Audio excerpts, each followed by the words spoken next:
എന്തൊക്കെ തന്റെ ഡിമാൻഡ്സ് കേക്കട്ടെ? 1. പട്ടിക്ക് താമസിക്കാൻ ഫ്ലാറ്റ് വേണം. ഫ്ലാറ്റോ? പട്ടി ഫ്ലാറ്റിലാണോ സാർ താമസിപ്പിക്കുന്നത്? കൂട്ടിലല്ലേ? ഇതെവനെ താമസിക്കാനാണ്. വെറുതെ സർക്കാരിന് അയാൾ പറയട്ടെ. പറഞ്ഞോട്ടെ. 2. പട്ടിക്ക് സഞ്ചരിക്കാൻ AC കാർ വേണം. ഇവിടെ SIക്ക് സഞ്ചരിക്കാൻ കാറില്ല, പിന്നെ ആ പട്ടിക്ക് AC കാർ. നിനക്ക് കാറില്ല? അത് ഞാൻ പറയത്തില്ല. കഴിഞ്ഞോ തന്റെ ഡിമാൻഡ്സ്? ഇല്ല സാർ. ഇനിയുണ്ടോ? ഓ, ഈ പട്ടിക്ക് മെനു ഉണ്ട് സാർ. അതെല്ലാവർക്കും ഉള്ളതല്ലേ സാർ? എന്റെ പട്ടിയുടെ മെനു ഈ സാർ നോക്കണം. നിന്റെ പട്ടിയുടെ മെനു ഞാൻ നോക്കണമെന്നോ? നിന്റെ തന്റെ വിളിച്ചോണ്ട് കാണിക്കണം. സാർ അവൻ പറഞ്ഞു കേട്ടോ, ഇവന്റെ പട്ടിയുടെ മെനു ഞാൻ നോക്കണമെന്ന്. ഞാൻ ഇതുവരെ എന്റെ മെനു പോലും. തന്റെ മെനു കാണട്ടെ. ഏ സാർ ഇത്രയ്ക്ക് ചീപ്പാണോ?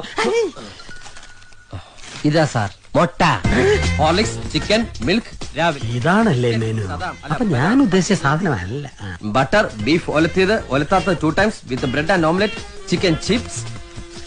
കഴിഞ്ഞോ? ഇല്ല സാർ. ഇതിനൊരു അന്ത്യമില്ലേ? സിറ്റിയിൽ 10 സെന്റ് സ്ഥലം ചോദിക്കും പട്ടിക്ക് അപ്പി ഇടാനും മുള്ളാനും. വേണ്ട, പട്ടിക്ക് മുട്ടാറാകുമ്പോ സാറ് ഒന്ന് സഹായിച്ചാൽ മതി. എന്റെ കുട്ടിക്ക് മുട്ടുമ്പോ ഞാൻ അറിയാറില്ല, പിന്നെ ആ പട്ടിക്ക് മുട്ടുമ്പോ പട്ടി എന്താ സാർ ഇൻഡിക്കേറ്റർ ഇട്ട് കാണിക്കോ? എനിക്ക് മുട്ടാറായി, എനിക്ക് മുട്ടാറായി. സാർ ഇത് ശരിയാവില്ല സാർ. എന്നെ എന്റെ ഇവിടെ വരാത്ത പട്ടി ഇൻസൾട്ട് ചെയ്യാണ് സാർ. ഇനി ഒരു നിമിഷം പോലും ഞാൻ ഇവിടെ നിൽക്കില്ല സാർ. താ നിൽക്കില്ല സാർ, ഞാൻ പോവാണ് സാർ. പോകണമെങ്കിൽ പോട്ടെ സാർ.